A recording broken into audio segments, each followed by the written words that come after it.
Dan ini adalah kisah Sabit dan sebuah apel.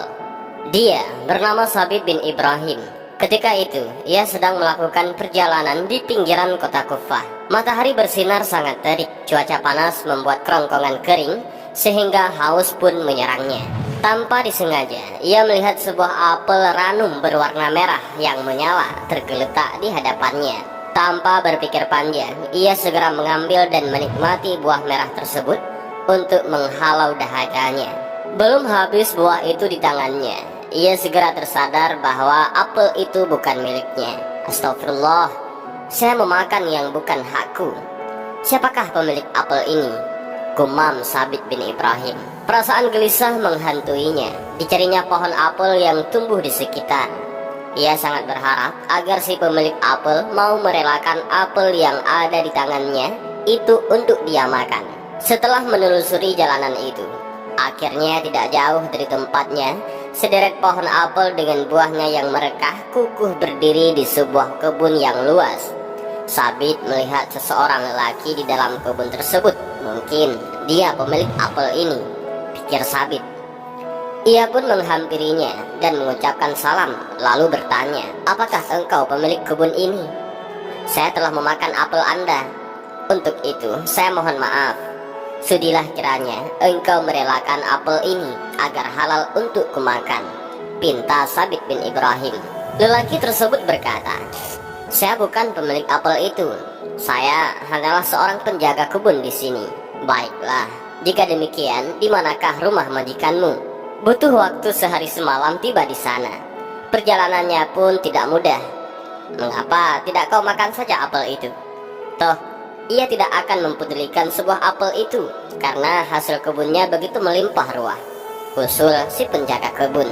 Sejauh apapun rumahnya, saya harus tiba di sana, meskipun harus melalui berbagai rintangan. Sebahagian apel ini sudah saya telan. Artinya, di dalam tubuh ini terdapat makanan yang tidak halal bagiku karena belum meminta izin pemiliknya. Bukankah Rasulullah SAW bersabda, setiap daging yang tumbuh dari makanan haram, maka api nerakalah yang layak baginya.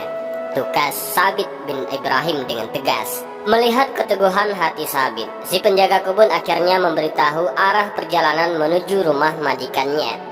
Sabit berterima kasih atas kesediaan penjaga kebun memberitahu alamat majikannya. Tanpa buang waktu, Sabit segera beranjak menuju rumah pemilik apel. Perjalanan mendaki dan berbatu ia lalui. Sungai pun ia seberangi agar ia dapat bertemu dengan pemilik apel. Begitu risaunya ia akan peringatan dari Rasulullah SAW. Setelah menempuh perjalanan berliku, tibalah ia di depan rumah pemilik apel. Ia mengetuk pintu rumah sambil mengucapkan salam. Seorang lelaki tua membukakan pintu untuknya. Waalaikumsalam warahmatullahi wabarakatuh. Ada apa anak muda? Tanyanya. Rupanya dialah pemilik kebun itu.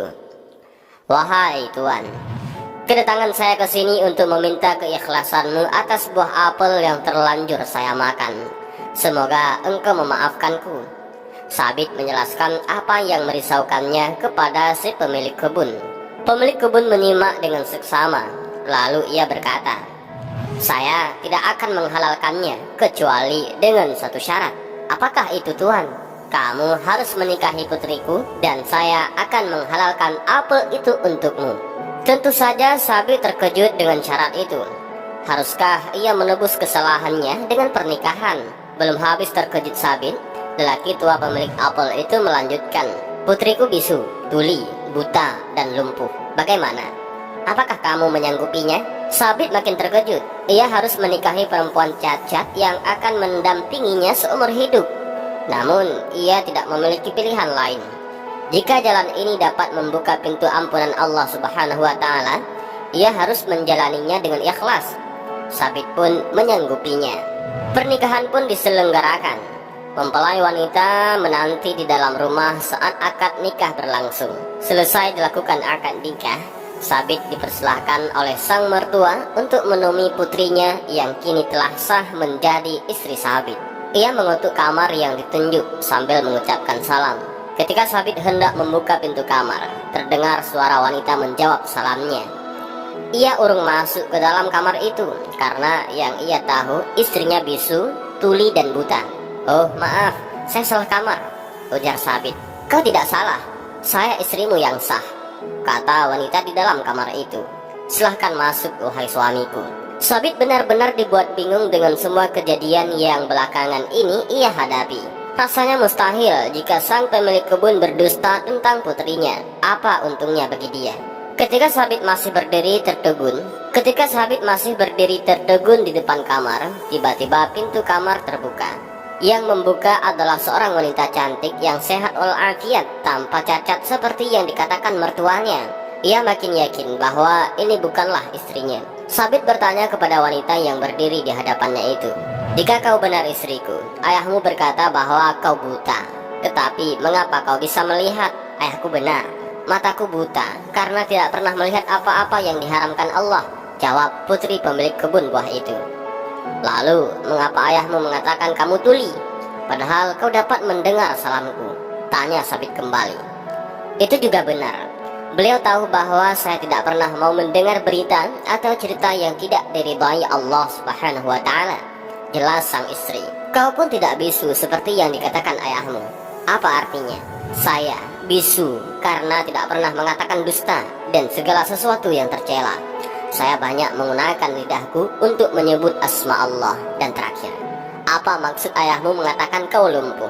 tanya Sabit lagi. "Itu karena saya tidak pernah pergi ke tempat-tempat yang dibenci oleh Allah." Betapa bahagianya Sabit bahwa yang ia nikahi adalah sosok wanita salehah yang sempurna fisiknya dan cantik bak purnama di kegelapan malam. Dan dari hasil pernikahan mereka lahirlah ulama yang menjadi imam terbesar bagi umat Islam, yaitu Imam Abu Hanifah An-Nu'man bin Sabit. Dan ternyata kisah pemuda yang memakan apel itu bukan lain adalah ayah dari Imam Abu Hanifah. Kisah tersebut terdapat dalam kitab terkenal Al-Mughni karya Abu Al-Faraj Al-Asbahani. Buku terkenal kesusastraan Arab tersebut berisi tentang sajak lagu serta informasi biografi dari tokoh-tokoh Islam terdahulu, para tabi'in dan tabi'ut tabi'in di masa dinasti Umayyah dan Abbasiyah. Sebagaimana diketahui, Abu Hanifah merupakan ulama cerdas, ahli fikih dan ahli ra'i, pelopor mazhab Hanafi. Beliau lahir di Kufah, ibu kota dinasti Umayyah, pada 80 Hijriah atau 699 Masehi. Kitabnya yang terkenal yakni Kitabul Attar dan Fikih Al-Akbar, yang hingga kini menjadi rujukan hukum fikih bagi para pengikut mazhab Hanafi di seluruh dunia. Dalam mempelajari hadis, Abu Hanifah sempat bertemu dengan sahabat Rasulullah SAW, Anas bin Malik, yang wafat tahun 93 Hijriah. Di masa remajanya, Abu Hanifah menghabiskan waktu untuk mempelajari hadis Rasulullah SAW. Dan saat ini, mazhab Hanafi merupakan satu dari 4 mazhab yang paling banyak dianut Muslim Sunni di dunia. Mazhab tersebut juga menjadi dasar kekhalifahan masa dinasti Abbasiyah dan Turki Utsmani, serta dianut oleh Kekaisaran Mughal di India.